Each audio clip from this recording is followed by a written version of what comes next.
많은 세월이 흘렀고 세상은 많이 변했습니다. 80년대와 90년대를 함께 보내던 동료들의 상당수는 여전히 민중의 삶의 현장에서 진보 정당에서 활동하고 있습니다. 저는 진보적 정당만으로는 세상을 바꿀 수 없다고 보았지만 그들은 달랐습니다. 노동자, 농민들과 함께 새로운 정당을 만들고 진보적 사회를 만들 수 있다는 확신을 갖고 있었습니다. 1980년대 말 동구 사회주의 국가가 몰락하고 92년 문민정권이 들어서고 1997년 처음으로 수평적 정권 교체가 이루어지면서 그들에게는 적지 않은 변화가 생겼습니다. 진보적 사회의 미래상은 더 이상 사회주의가 아니다. 전민항쟁 같은 폭력혁명으로서는 세상을 바꿀 수 없다는 것이었습니다. 그래서 그들은 노동자, 농민들과 함께 진보정당을 만들고 정당 정치를 통해서 세상을 바꾸겠다고 나선 것입니다. 제가 법조인이 되었을 때 아무도 저에게 과거의 전력을 문제 삼지 않았습니다. 생각이 정말로 바뀌었는지도 묻지 않았습니다. 숨겨진 다른 의도가 있다고 보는 것 자체가 이상했기 때문입니다. 그러나 통합진보당에 있는 과거의 동료들에게는 달랐습니다. 그들에게는 생각이 바뀌었음을 증명해보라고 요구하고 있습니다. 세상 사람들이 다 바뀌어도 너희들은 바뀔 수 없다고 외치고 있습니다. 그러한 질문이 다른 사람도 아닌 민주주의를 수호하겠다는 정부 대리인에 이루어지고 있습니다. 참으로 서글픈 풍경입니다. 이 사건 기록에 등장하는 최규엽, 노회찬, 김창회는 대학 선배이고 이정훈, 방석수, 이해삼은 제 대학 동기들입니다. 김선동, 김장민, 김성교는 대학 후배이고 민병렬은 1985년 감옥 동기입니다. 이정희 대표는 연수원 동기입니다. 제가 20대 초반, 30대 중반부터 알던 사람들입니다. 저는 그들의 변화를 지켜본 사람입니다. 변호사 생활을 하면서 민주당에서 정치활동을 하면서 이들과 꾸준히 만나왔습니다. 그들은 야당에 들어가 국회의원이 된 동료들과는 달리 모두 20대에 추구했던 진보적 이상과 가치를 민주노동당에서 실현하겠다는 신념을 잃지 않고 있었습니다. 그들이 한 일은 민중의 이익을 대변하는 정당을 만들자, 노동자, 농민 등 민중이 대접받는 세상을 만들자는 것이었습니다. 그들은 고단한 길이었지만 마다하지 않고 젊은 시절에 이상을 실현하기 위해 헌신해 왔습니다. 그들은 80년대처럼 폭력혁명을 통해 세상을 바꾸려 하지 않았습니다. 진보정당이 민중을 위한 정책을 펴고 그들을 위해 헌신하고 노력하면 집권할 수 있다는 확신을 갖고 있었습니다.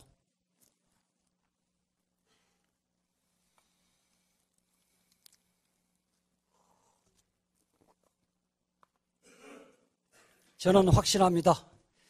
그들은 폭력혁명주의자가 아닙니다.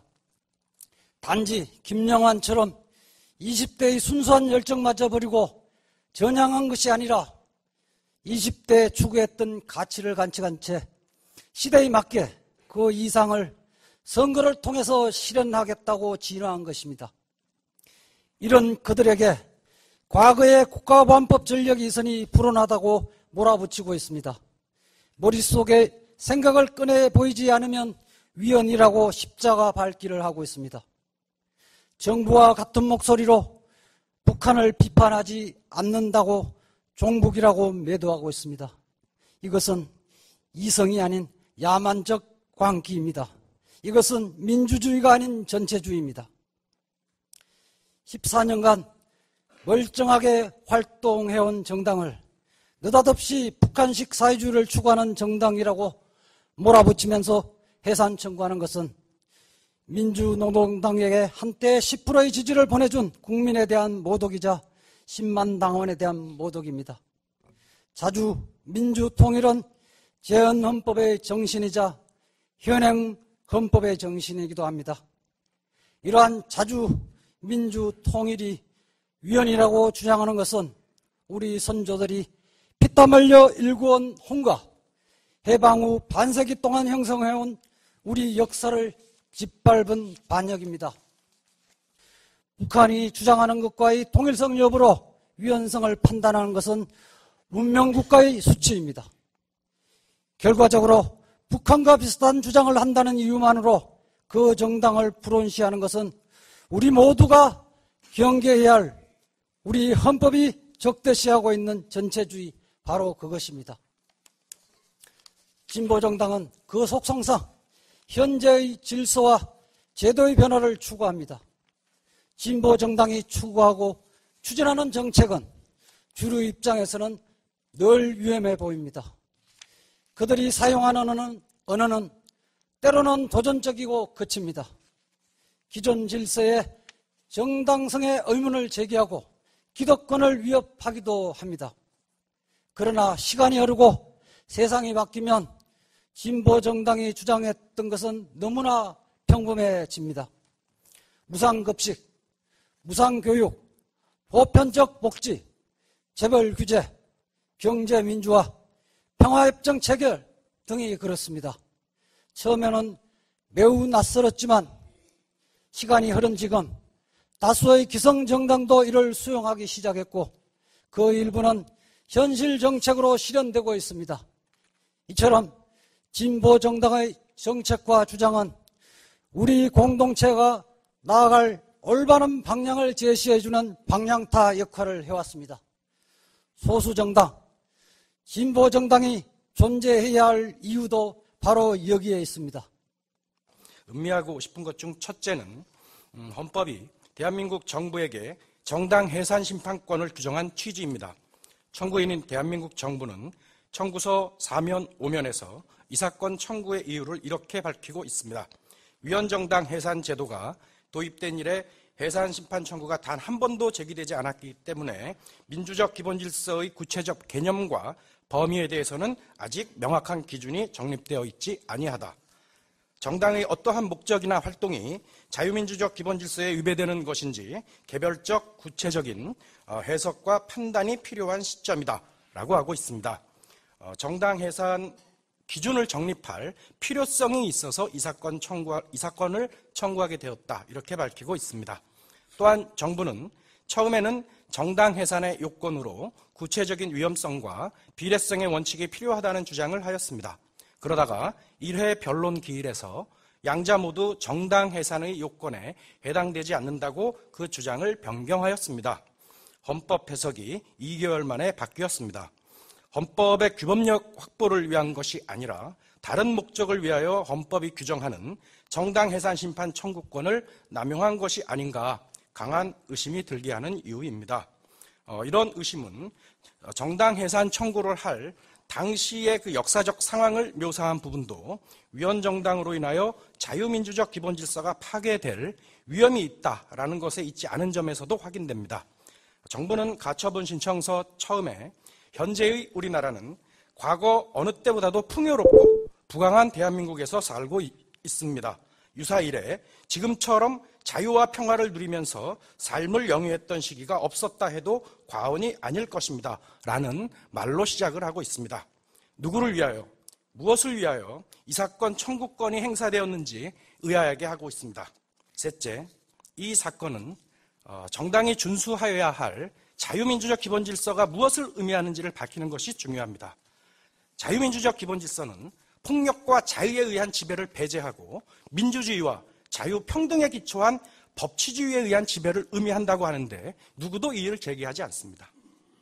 문제는 이 질서를 누가 준수하여야 하는가에 있습니다. 민주주의와 법치주의 개념 자체에서 알 수 있듯이 이 자유민주적 기본 질서는 국가 권력이 준수해야 하는 질서, 원리를 의미합니다. 법치주의는 국민의 자유를 제한하고 국민에게 이렇게 해라 저렇게 해라라고 명령하는 국가의 권한을 정당화시켜주는 이데올로기가 아닙니다. 오히려 국가 권력 자체가 법에 의하여 권한이 부여되고 행사할 수 있는 조건이 특정되고 행사 방법이나 시기 모두 제한되는 원리를 의미합니다. 국가 권력의 행사가 정당한 법에 의해서만 행사되어져야 한다는 원칙을 말하는 것입니다. 시민사회가 국가 권력의 발동을 예측할 수 있게 하여 국가 권력으로부터 기본권을 보장하려는 데 목적이 있습니다. 권력자의 통치의 수단으로 작용하여 국민에게 준수할 것을 강요하는 것이 아닙니다. 법치주의를 강조하면서 국가 권력의 행사를 자제하는 권력은 자유민주적 기본 질서를 부합하는 권력이지만, 법치주의를 강조하면서 국민에게 법을 준수할 것을 강요하는 권력은 권위주의 체제의 지배 수단으로서 법치주의를 이야기하고 있을 뿐인 것입니다. 우리나라 헌법 질서는 국가의 영역과 시민사회의 영역을 구분하고 사상과 양심 등 개인적 정의감과 가치관은 사적인 시민사회에서 자유롭게 형성되는 것을 원칙으로 합니다. 국가와 시민사회의 매개자로서 정당의 기능과 상관없이 정당은 자율적으로 스스로의 과제를 형성할 수 있어야 합니다. 그런데 이 사건 청구와 증거조사 절차에서 확인되었듯이 정당의 사적인 영역, 당원들의 사적인 영역이 모두 정부에 의해 자료들이 채집되고 재해석되어 언제든지 정부가 주도하는 법적 절차에 현출될 수 있다는 것이 드러났습니다. 앞으로 우리나라 정당들이 기능에 엄청난 부담으로 작용할 것이 분명합니다.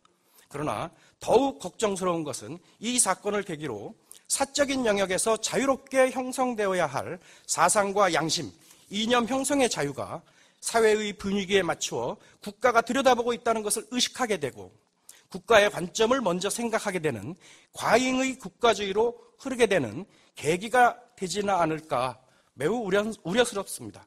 일본의 석학 마루야마 마사오의 일본 군국주의, 파시즘에 대한 연구 결론에 따르면 사회 분위기에 따른 사적인 영역에서의 자발적인 국가주의가 바로 일본 파시즘의 시작이었기 때문입니다. 이렇게 변화된 국제정세나 남북 간의 변화된 상황에서 철진한 노래에 불과함이 명백한 NLPDR로는 그러나 여전히 이 땅의 민주주의를 억압하는 기제로서는 맹위를 떨치고 있습니다. 여기서 통계 하나를 보도록 하겠습니다. 경찰청 통계 기준으로 참여정부 첫 해였던 2003년에는 한총련, 범민련 등의 주요 공안 사건으로 약 173명이 경찰에 입건됐습니다. 이 가운데 구속자는 77명이었습니다.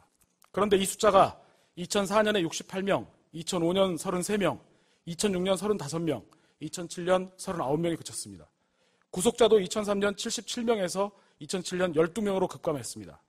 그러나 이명박 정부가 출범한 이후 국가보안법 입건자 수는 그야말로 상한가를 구가하였습니다. 2008년 40명으로 참여정부 수준을 유지하더니만 2009년 70명, 2010년 151명에 이르렀습니다. 그 이후 경찰 통계 기준으로 국가보안법 입건자 수는 매년 130명 이상을 기록하고 있습니다. 그러면 국가보안법의 적용이 억제된 노무현 정부 시절 대한민국의 적화 위협이 증대하고 국가안보에 구멍이 뚫렸을까요? 노무현 정부 시절에도 소소한 남북 간의 날선 대립은 있었지만 서해 바다에서 단 한 차례 군사적 충돌은 없었고 우리 군이 평시는 물론 전시에도 독자적인 작전권을 수행하도록 하는 작전권 환수 방안이 미국과 합의되었습니다. 우리의 의지와 무관하게 강대국 간의 국제정치 논리로 이 땅이 과거 청일전쟁, 러일전쟁 시기와 같은 국제전장이 되어 민족이 온통 전쟁의 화마를 뒤집어서는 안 된다는 강력한 의지의 천명이었습니다. 그런데 노무현 정부를 아마추어 국가안보 이태세력이라고 비난하던 한나라당 소속 이명박 대통령 집권 시절 천안함, 연평도 사태 등 북한과의 군사적 충돌이 연이어 발생하여 국민들은 남북 간의 전쟁이 발생하는 것인가 하는 걱정과 우려를 하여야 했습니다. 그러나 한편 중동부 전선에서는 이른바 노크 기순이라고 하는 경계태세가 엉망인 사태가 발생하였습니다. 공군이 서울공항의 활주로 동선을 가로막는다면서 반대한 제2 롯데월드를 허가한 것도 이명박 대통령 시절의 일이었습니다. 전시작전권의 반환을 위한 것도 이명박 대통령과 박근혜 대통령 때의 일입니다.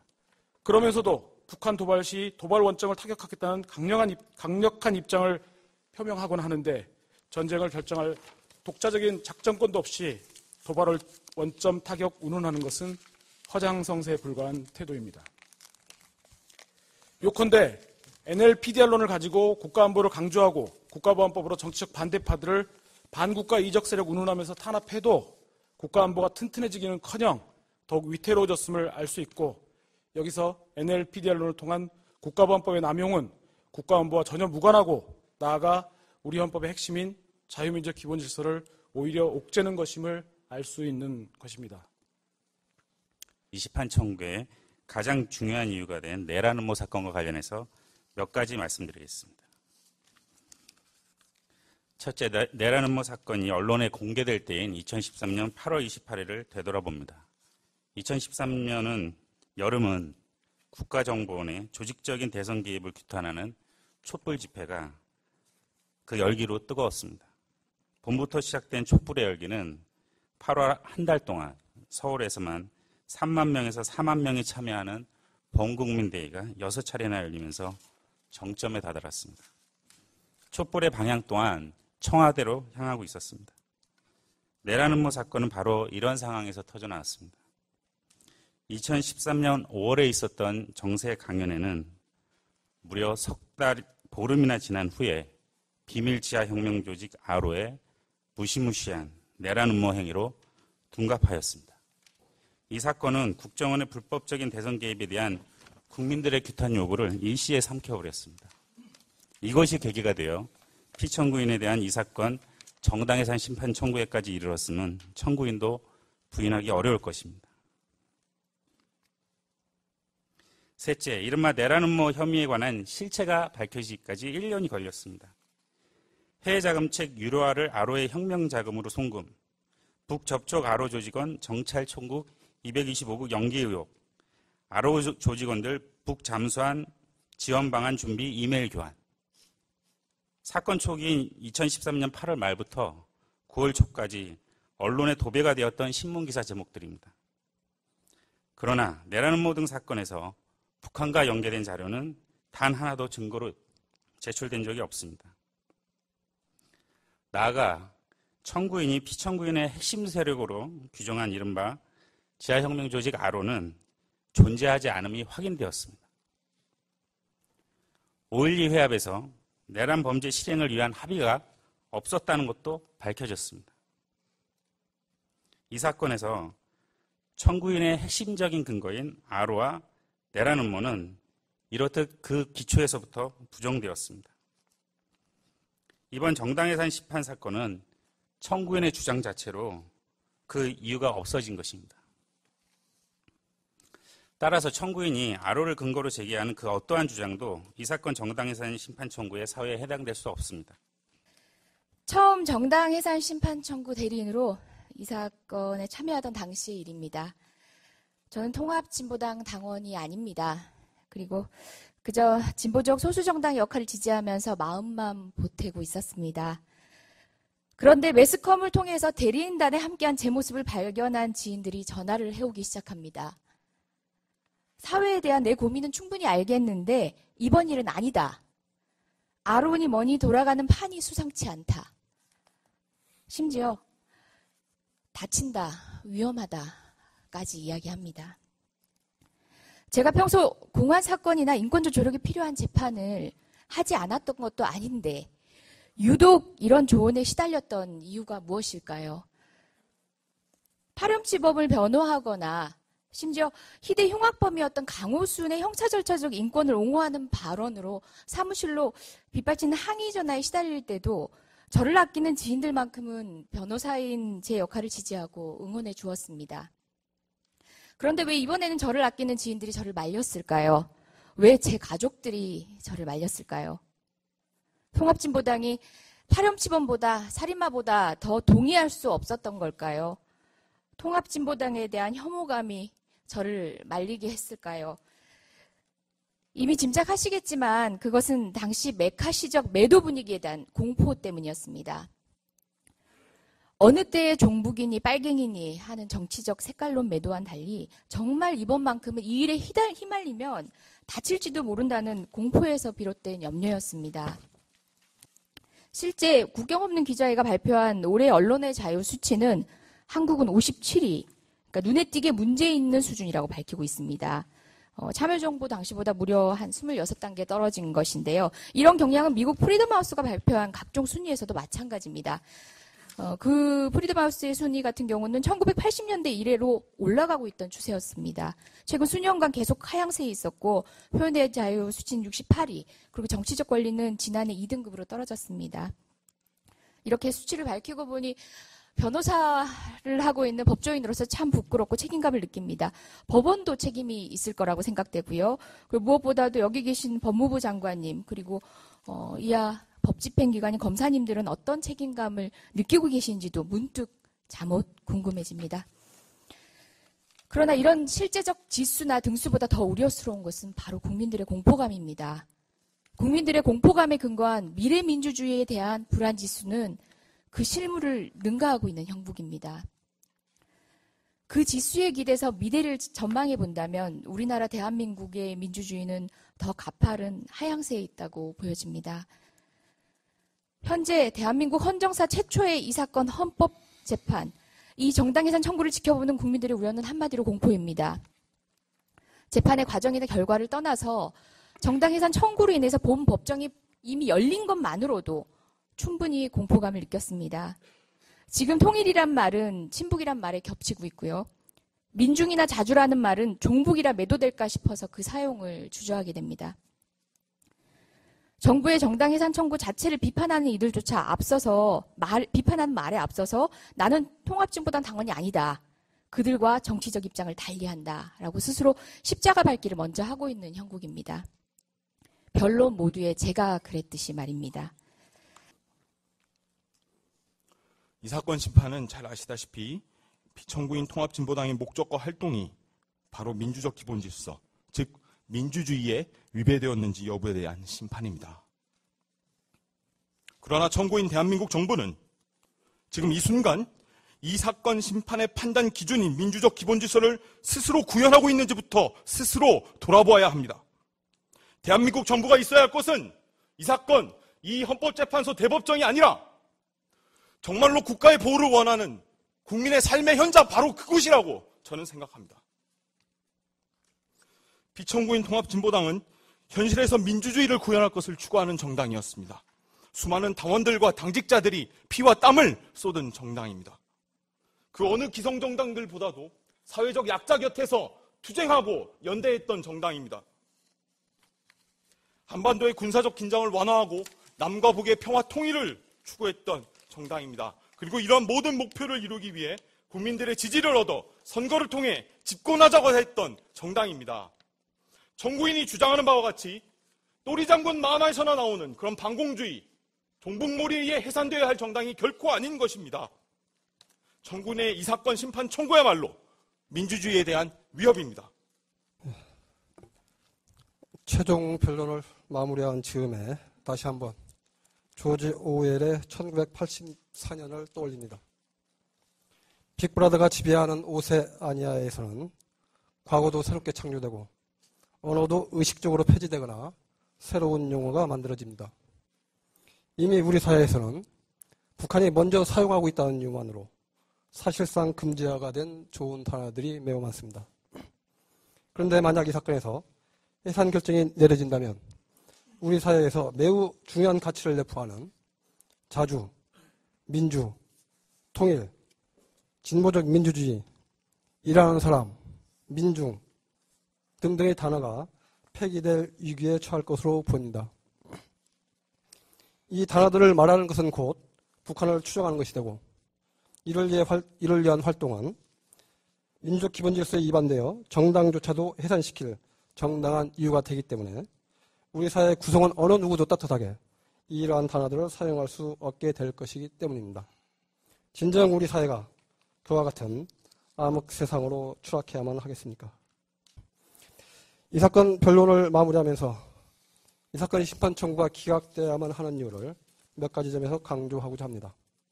첫째, 우리 조국, 대한민국을 위해서입니다. 국가 권력이 소수 정당을 강제로 해산하는 그런 야만적인 수준의 국가가 된다면 국제사회에서 어떻게 소의 국격을 유지할 수 있겠습니까? 지난 9월 말에 열린 세계 헌법재판관 회의에 참석한 발레리 조리킨 러시아 헌법재판소장은 러시아에서도 공산당 창당을 금지하지 않았다면서 한국 국민들도 민주주의가 번영하는 국가에서 살기를 바란다고 말했습니다. 이 사건에서 만약 해산 결정을 한다면 러시아 헌법재판소장이 보기에도 한국 국민은 아주 딱한 처지에 있는 것으로 동정을 사게 될 것입니다. 우리 조국 대한민국이 세계의 조롱거리가 되지 않기를 간절히 바랍니다. 둘째, 우리 사회의 민주주의를 위해서입니다. 이 사건에서 정당 해산 결정이 내려질 경우 어떠한 비이성적인 광풍이 몰아칠지 전혀 예상할 수 없습니다. 단순히 피청구인의 해산에 머물지 않고 모든 진보 진영에 어떤 철퇴가 내려칠지 모를 일입니다. 청구인은 이미 국민들의 광범위한 지지를 받았던 주요 대중 투쟁들을 반미 자주화 투쟁이라면서 북한과의 연계성을 주장했습니다. 앞으로 모든 대중 투쟁을 그 연장선상에서 단정하고 대처할 가능성도 있습니다. 그렇게 되면 국민들의 모든 반정부 비판 활동은 탄압의 대상이 될 것입니다. 혹자는 이 사건에서 기각 결정이 나면 피청구인과 그 당원들은 물론이고 국민들에게 잘못된 시그널을 전하게 될 것이라고 말하기도 합니다. 그렇지만 이 말은 단지 시그널을 위해 우리 사회의 민주주의의 숨통을 끊어야 한다는 것으로서 그야말로 궤변에 불과합니다. 올해 이 사건 심판 청구가 인용된다면 이 사회는 표현의 자유와 사상의 자유는 물론이고 상상할 자유조차 앞설 때요 숨 쉴 곳이 한 뼘도 남아있지 않은 그런 황무지가 되고 말 것입니다. 우리 사회에서 민주주의를 살려내고 지켜내기 위해서라도 이 사건 심판 청구는 기각되어야 합니다. 셋째, 우리 국민의 자존을 위해서입니다. 누차 말씀드렸지만 이 사건 심판 청구는 우리 국민들의 민주적 역량에 대한 신뢰가 없기 때문에 제기된 것입니다. 그래서 본 대리인은 모두 진술할 때 무신불리이란 말을 지적한 바가 있습니다. 이 사건 심판 청구는 어떻게 보면 우리 국민들에 대한 모독이기도 합니다. 우리 국민은 군사 독재의 억압을 뚫고 민주화를 일궈냈습니다. 민주적 기본 질서를 침해하는 정당에 대해서는 헌법재판소가 강제적인 해산 결정을 하지 않더라도 우리 국민들이 선택을 통해 충분히 억제할 수 있습니다. 국가가 나서서 강제적으로 해산하지 않더라도 민주적인 정치 과정을 통해서 얼마든지 해소할 역량이 있습니다.